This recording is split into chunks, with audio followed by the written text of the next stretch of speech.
Welcome to the my channel Anjali tutorial classes. Chapter number 1 history का कर रहे हैं, ठीक है, कक्षा 8 का। पार्ट 1 मैंने अपलोड कर दिया है, पार्ट 2 हम स्टार्ट करते हैं।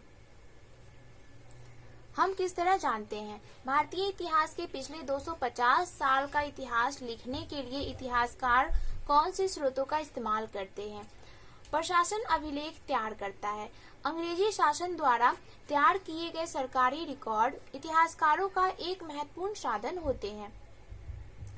अंग्रेजी की मान्यता थी कि चीजों को लिखना बहुत महत्वपूर्ण होता है। अंग्रेजों का क्या मान्यता था? अंग्रेजों का मान्यता था कि कोई भी चीजों को लिखना बहुत ही ज्यादा महत्वपूर्ण होता है, क्योंकि कुछ भी चीज हम लिखकर ही याद कर सकते हैं। तो इसीलिए अंग्रेज भी क्या चाहते थे कि किसी भी चीजों को लिखना बहुत ही ज्यादा महत्वपूर्ण होता है।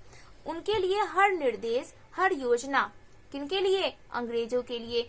उनके लिए हर निर्देश, हर योजना, नीतिगत फैसले, सहमति, जांच को साफ साफ लिखना जरूरी था। ठीक है, उनके लिए किनके लिए? अंग्रेजों के लिए। उनके लिए क्या था?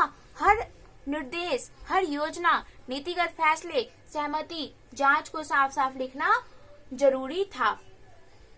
ऐसा करने के बाद चीजों का अच्छी तरह अध्ययन किया जा सकता है, और लिखने के बाद क्या कर सकते हैं हम? हर एक चीजों को अच्छी तरह से हम अध्ययन कर सकते हैं, पढ़ सकते हैं, और उन पर वाद विवाद कर सकते हैं।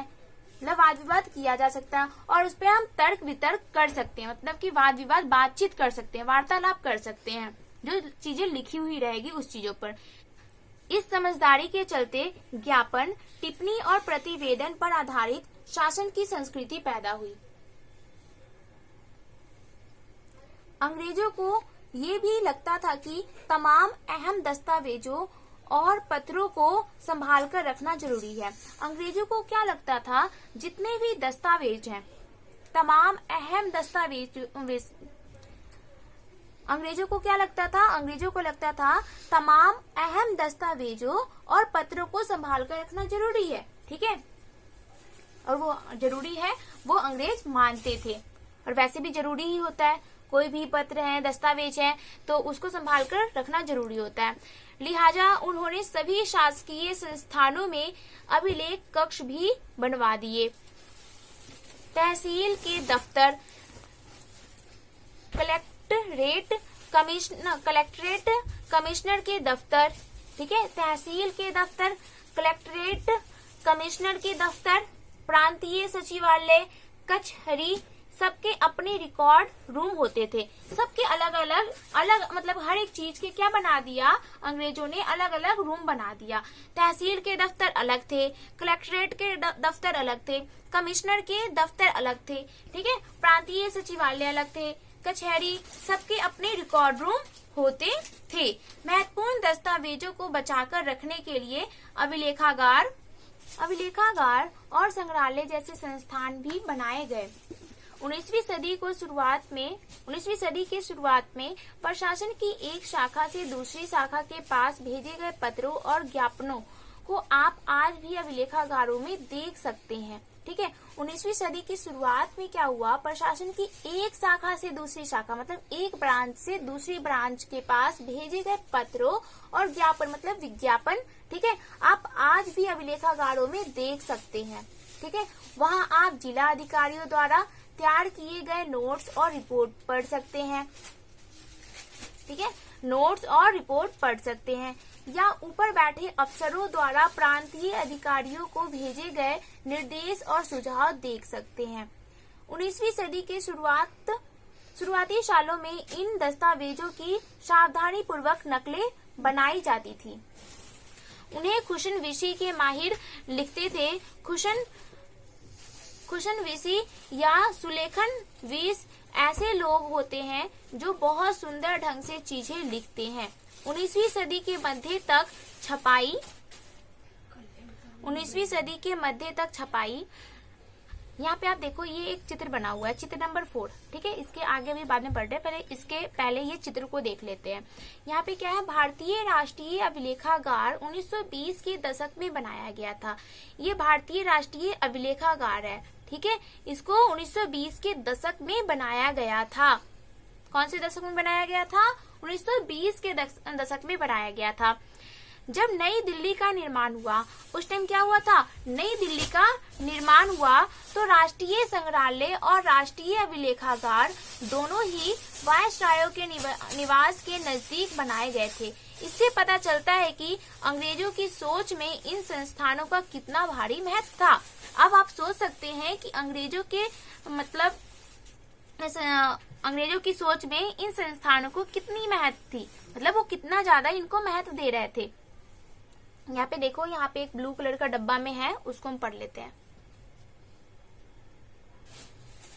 गृह विभाग को भेजी गई रिपोर्ट, किसको भेजी गई थी, गृह विभाग को भेजी गई रिपोर्ट सन 1946 में। कब, 1946 में भारत की औपनिवेशिक सरकार शाहिद भारतीय नौसेना के जहाजों में सिपाहियों की बगावत को कुचलने का प्रयास कर रही थी। कब, 1946 में क्या कर रहे थे, जो भारतीय नौसेना के जहाजों में सिपाही जो थे वो बगावत कर रहे थे, ठीक है, मतलब बगावत को कुचलने का प्रयास कर रही थी, ठीक है। उस समय विभिन्न बंदरगाहों से गृह विभाग की जो रिपोर्ट्स मिल रही थी, उनके पीछे नमूने इस प्रकार हैं, आप नमूने देख सकते हैं। बम्बई, इस बात का इंतजाम कर लिया गया है, बम्बई है, इस बात का इंतजाम कर लिया गया है कि सेना जहाजों और दफ्तरों पर कब्जा कर ले। अब इस बात का इंतजाम कर लिया गया था, ठीक है, जो सेना जहाजों और दफ्तरों को कब्जा कर ले, ठीक है। शाही नौसैनिक जहाज अभी भी बंदरगाह से बाहर ही है। कराची, 301 विद्रोहियों को गिरफ्तार कर लिया गया है। कुछ अन्य संदेहास्पद विद्रोही भी गिरफ्तार किए गए हैं। सारे दफ्तर सैनिक निगरानी में है।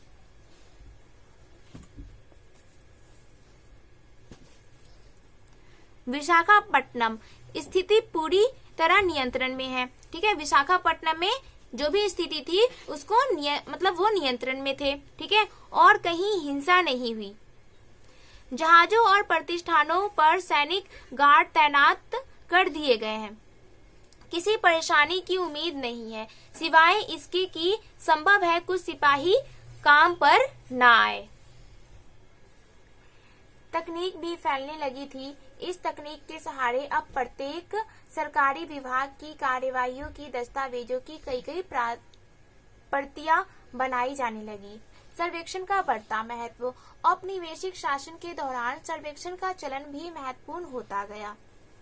अंग्रेजों का विश्वास था कि किसी देश पर अच्छी तरह शासन चलाने के लिए, अंग्रेजों को क्या था, विश्वास था कि किसी देश पर अच्छी तरह शासन चलाने के लिए क्या करना चाहिए, उसको सही ढंग से जानना जरूरी होता है। अब किसी भी चीज मतलब आप किसी के घर जाते हो, ठीक है, और उस घर पे ही क्या करना चाहते हो, अपना चाहते हो कि मेरा ऑर्डर चले, तो ऑर्डर चलने के लिए आप सब मतलब जितने भी उसके घर के मेंबर रहते हैं तो आप उसको अच्छी तरह से जानते हो कि उनका बिहेवियर कैसा है, उनका बिहेवियर कैसा है, ये इस अंकल का कैसा है, इस आंटी का बिहेवियर कैसा है। ये सारी चीजें जानने के बाद अपनी प्रस्ताव रखते हो ना। ऐसा नहीं किसी के घर में गए मुंह उठाकर और कुछ भी बोल दिया, ऐसा तो नहीं करते ना।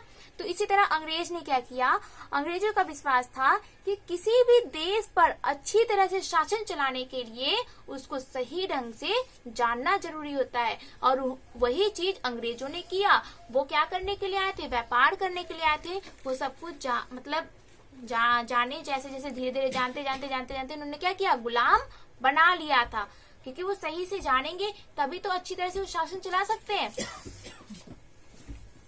19वीं सदी की शुरुआत तक पूरे देश का नक्शा तैयार करने के लिए बड़े बड़े सर्वेक्षण किए जाने लगे। अब 19वीं सदी की शुरुआत में क्या हुआ, पूरे देश का नक्शा तैयार करने के लिए बड़े बड़े सर्वेक्षण किए जाने लगे। गांव के राजस्व सर्वेक्षण किए गए।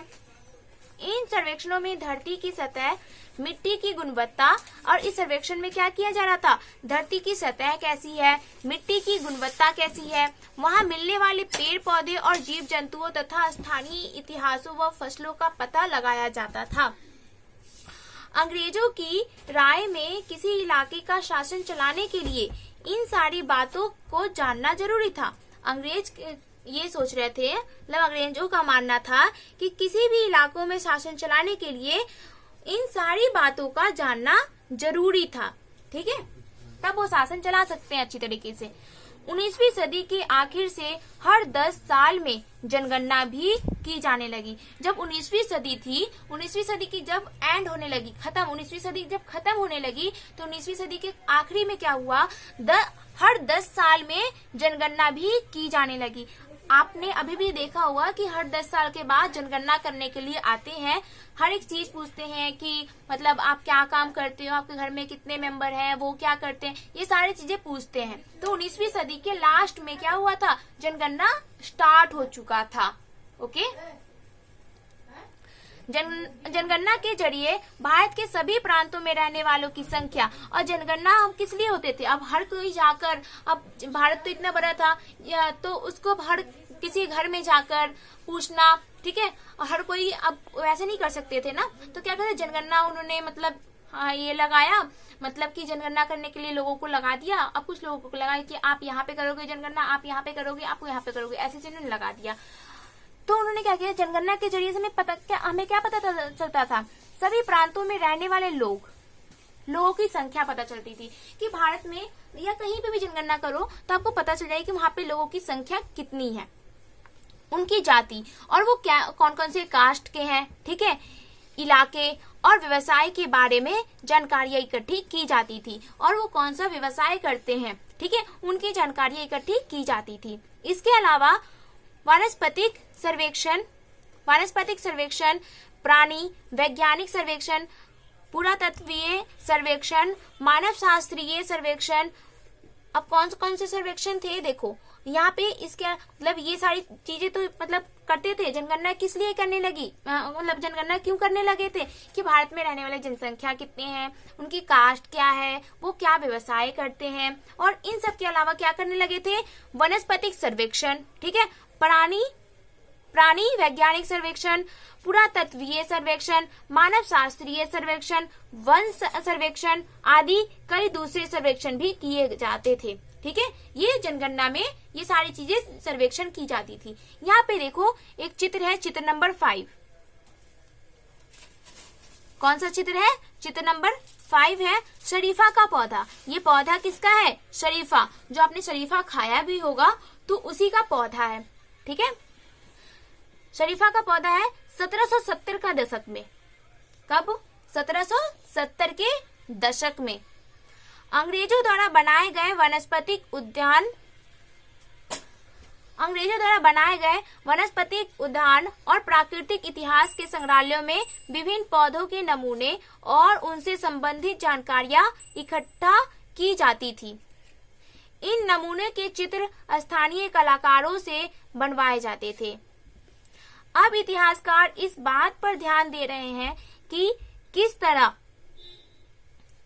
इस तरह की जानकारी किस तरह इकट्ठा की जाती थी और इससे उपनिवेशवाद के बारे में क्या पता चलता है। अधिकृत रिकॉर्ड से क्या पता नहीं चलता।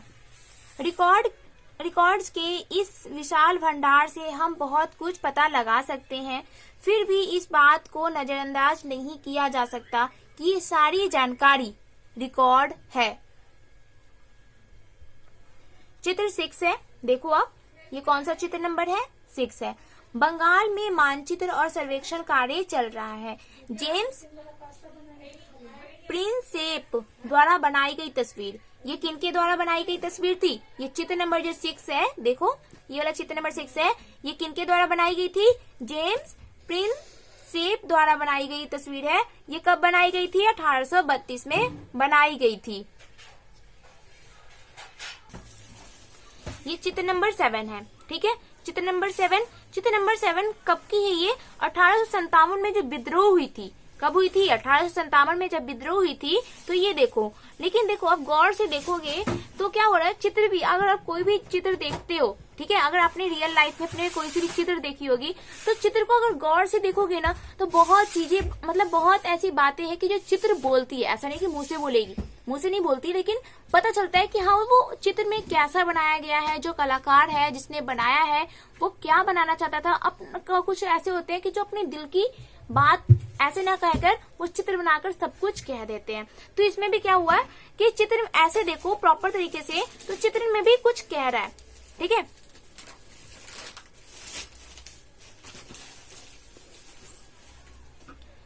अठारह सौ संतावन के विद्रोही तस्वीरों को भी बहुत ध्यान से देखना चाहिए। अभी मैंने आपको बताया कि कोई सी भी चित्र होती है, कोई सी भी तस्वीर होती है, उसको क्या करना चाहिए, हमें ध्यान से देखना चाहिए।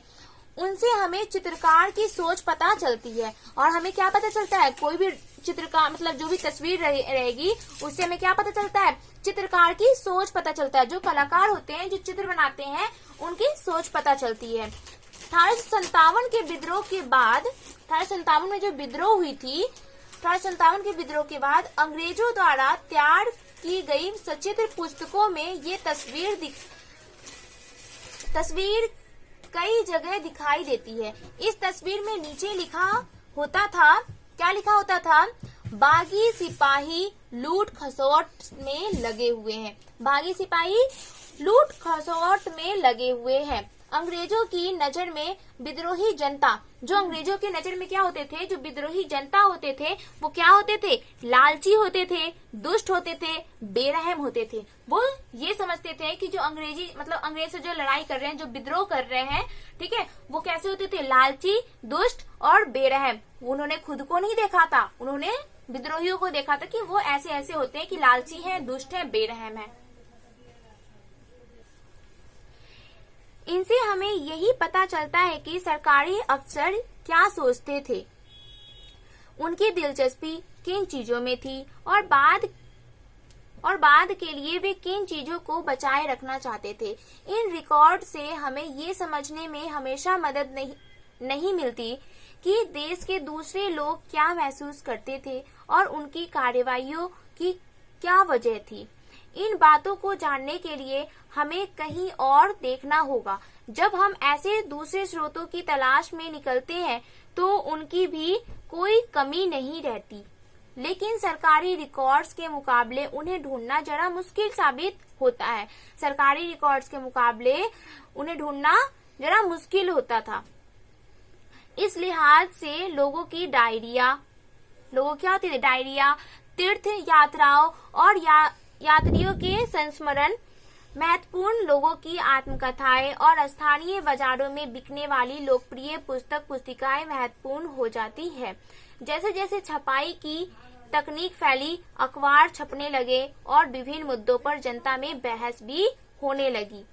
नेताओं और सुधारकों ने अपने विचारों को फैलाने के लिए लिखा, कवियों और उपन्यासकारों ने अपनी भावनाओं को व्यक्त करने के लिए लिखा, ठीक है। नेताओं ने क्या किया, नेताओं और सुधारकों ने क्या किया, अपने विचारों को फैलाने के लिए लिखा, ठीक है। और जो कवि थे, जो राइटर थे, कवियों और उपन्यासकारों ने अपनी भावनाओं को व्यक्त करने के लिए लिखा, ओके।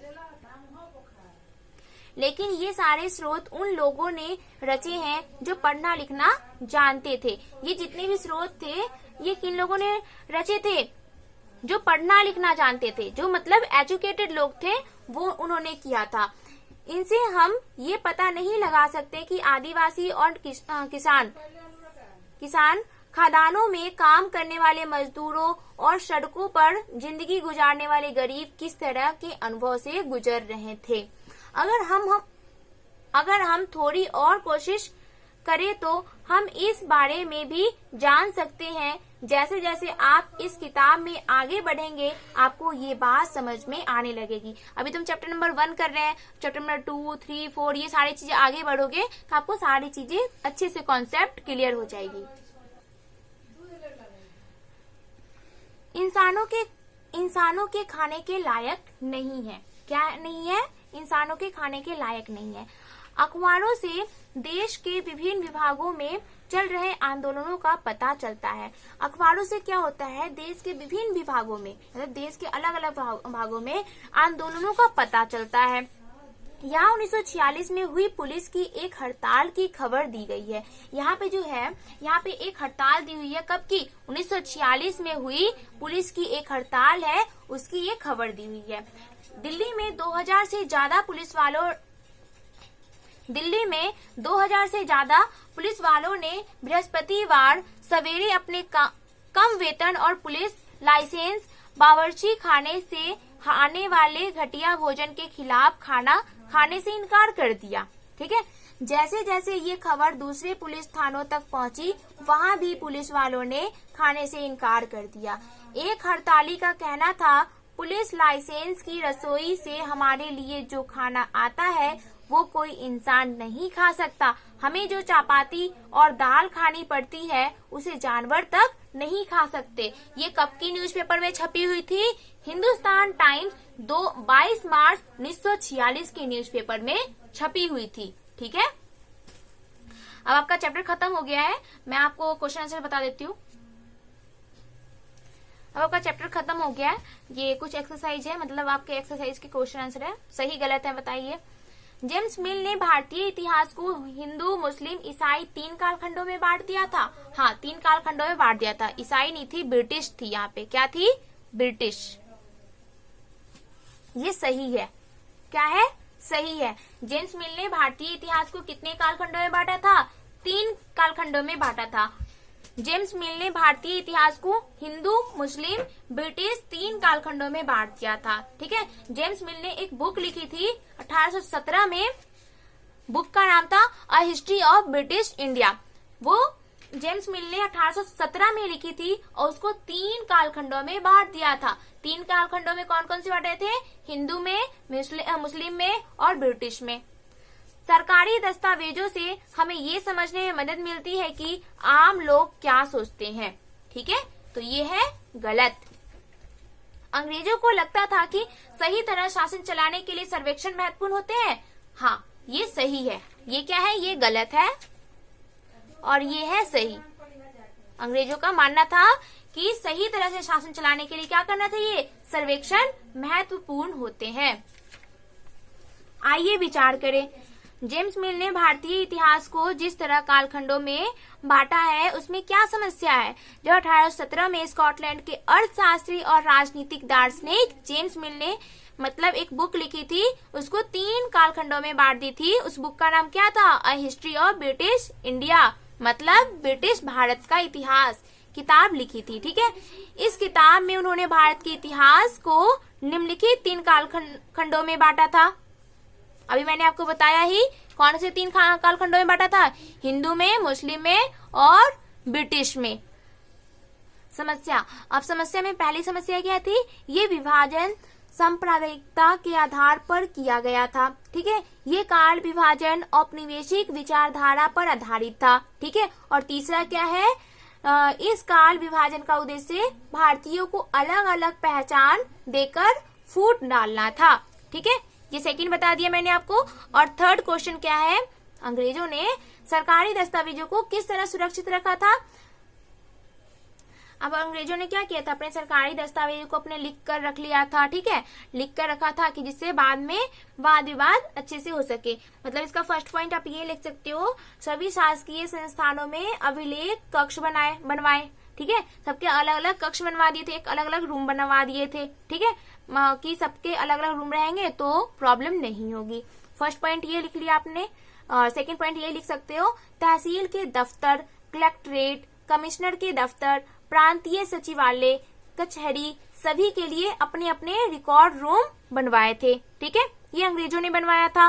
महत्वपूर्ण दस्तावेजों को सुरक्षित रखने के लिए अभिलेखागार और संग्रहालय जैसे संस्थान भी बनवाए। ठीक है, तो ये आपको मैंने थर्ड क्वेश्चन भी बता दिया।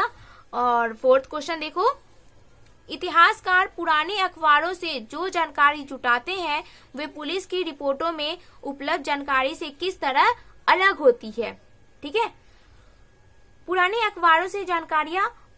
अखबारों से इतिहासकार जो जानकारियां प्राप्त करते हैं, ठीक है, जो पुराने अखबार से जो इतिहासकार जो जानकारियां प्राप्त करते थे वो किस तरह से अलग थे, अब मैं आपको आगे बता रही हूँ।